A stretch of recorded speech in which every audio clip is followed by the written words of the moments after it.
On to Tuesday, March 4th, we were discussing Matthew 28:20, where Jesus promises to be with us always.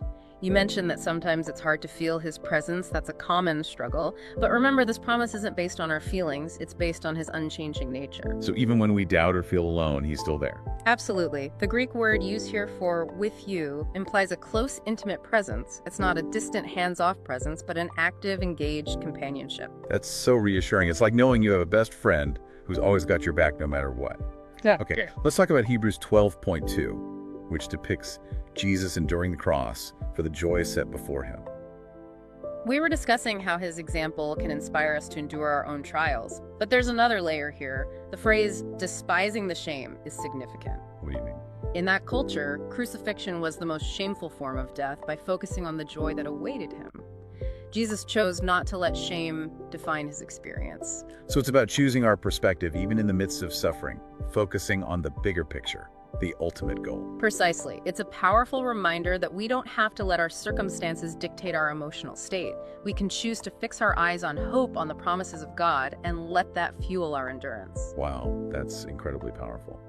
Okay, I'm ready to tackle Wednesday, March 5th. We left off discussing Psalm 84.12, which links blessedness to trusting in God. This verse is simple yet profound. The Hebrew word for blessed here, ashrei, carries a sense of happiness and deep contentment. But it's more than just a fleeting feeling, right? Right? It's a state of being that comes from knowing you're in right relationship with God. It's a sense of security and well-being that transcends circumstances. So it's not about avoiding hardship, but about having that inner peace that sustains us through it. Exactly. Trusting in God doesn't mean life will be easy, but it means we'll have the strength and resilience to face whatever comes our way. That's such an important reminder. Okay, our next verse is Hebrews 13.4, which addresses the sanctity of marriage. This verse is often used to condemn those who don't fit the traditional definition of marriage, but it's important to remember the historical context. What do you mean? At the time sexual immorality was rampant in Roman culture, this verse was a radical call to purity and fidelity, a countercultural statement that upheld the sanctity of marriage. So while the core message about honoring marriage remains relevant, we need to be careful about applying it too narrowly. Exactly. Instead of using this verse to judge others, we can focus on the principles. It upholds commitment, faithfulness, and honoring the covenant of marriage. That's a really helpful perspective. Okay, let's move on to Thursday, March 6th. We were discussing 2 Corinthians 3.18, which talks about being transformed into God's image. We talked about how the more we behold God's glory, the more we become like him. The Greek word used for beholding, katoktrizomenoi, is actually a verb that suggests an ongoing action. So it's not a one-time glance, but a continuous gazing. Exactly. It's about actively seeking God's presence, meditating on his word, and allowing ourselves to be shaped by his spirit.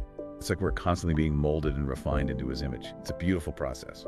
Okay, let's look at Ecclesiastes 11.6, which encourages us to keep sowing seeds even when we don't know what will prosper. This verse speaks to the mystery of God's work in our lives. We may not always understand why things happen the way they do, but we're called to be faithful in the present, trusting that he's weaving it all together for our good. It's like a reminder to let go of control and trust in God's bigger plan. Okay, on to Friday, March 7th, we were talking about Matthew 14.27, where Jesus calms the storm and says, "Be of good cheer, it is, I be not afraid." This verse is a powerful reminder that even in the midst of life's storms, Jesus is with us. But what's interesting is that the phrase, "be of good cheer," is more accurately translated as, "take courage." So it's not just about feeling happy, it's about actively choosing courage in the face of fear. Exactly. It's about trusting in Jesus' power and presence, even when our emotions are telling us to panic. That's so empowering. Okay. Let's dive into Psalm 136.23, which talks about God remembering us in our lowest state. This verse is a beautiful reminder of God's unwavering compassion. The Hebrew word for remembered zakar implies more than just recalling a fact. What do you mean? It suggests an active intervention, a deliberate act of grace. It's like God leans in and says, "I see you, I haven't forgotten you, and I'm here to help."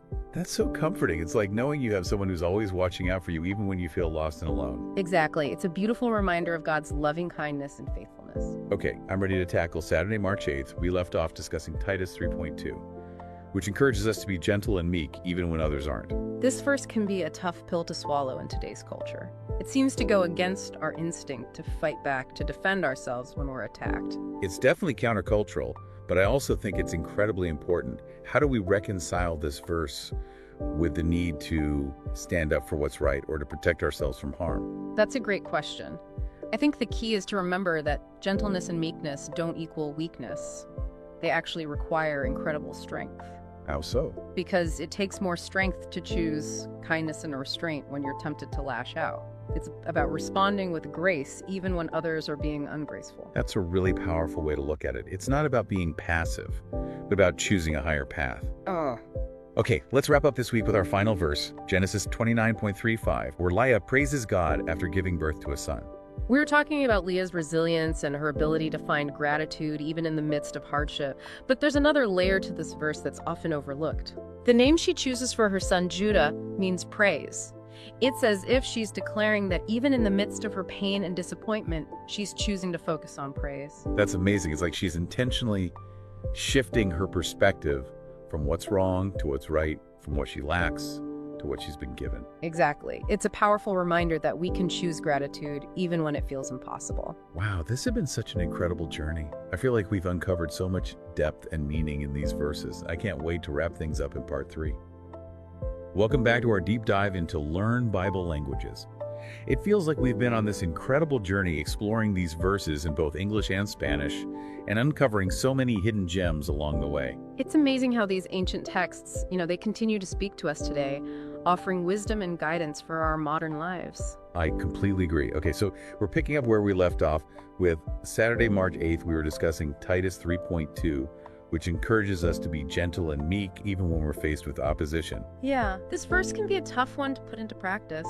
It goes against our natural instinct to defend ourselves when we feel attacked or misunderstood. It's true, but I also think it's a powerful reminder that we don't have to let the negativity of others dictate our actions. We can choose a different path. Exactly, and that path might actually be more effective in the long run. Think about it when someone is yelling and aggressive. Do you really listen to what they're saying? Probably not. I'm usually too busy trying to protect myself or figure out how to get away from the situation. Right, but when someone approaches you with gentleness and humility, it disarms you. It opens up a space for dialogue and understanding. That's a great point. So maybe this verse is less about being passive and more about being strategic in how we engage with conflict. I think you're onto something. It's about choosing our battles wisely and responding in a way that invites peace rather than escalating tension. Okay, that makes a lot more sense. Yay! All right, let's wrap up this incredible week with our final verse, Genesis 29:35, where Leah praises God after giving birth to a son. We were discussing the significance of the name she chooses for her son Judah, which means praise. Right, it's like she's making a conscious decision to shift her focus from the pain of her past to the hope of the future. And there's something really profound about that. It reminds us that praise isn't always easy. Sometimes it requires a deliberate act of will, a choice, to see the good even when things are tough. It makes me think about all the times I've focused on what's wrong instead of what's right. Yeah. All the times I've let negativity cloud my vision. It's a common human struggle, but Leah's story offers a powerful antidote. It reminds us that praise is a powerful weapon against despair. It's like by choosing to praise, we're choosing to align ourselves with hope, with gratitude, with the goodness of God. Exactly. And that shift in perspective can have a ripple effect on our entire lives. Wow, what an incredible journey this has been. We've covered so much ground exploring these verses in 2 languages, and I feel like I've gained a whole new appreciation for the depth and complexity of God's Word. It's been a joy to explore these texts with you. What are some of the key takeaways that you'll be carrying with you from this week's readings? Oh, so many.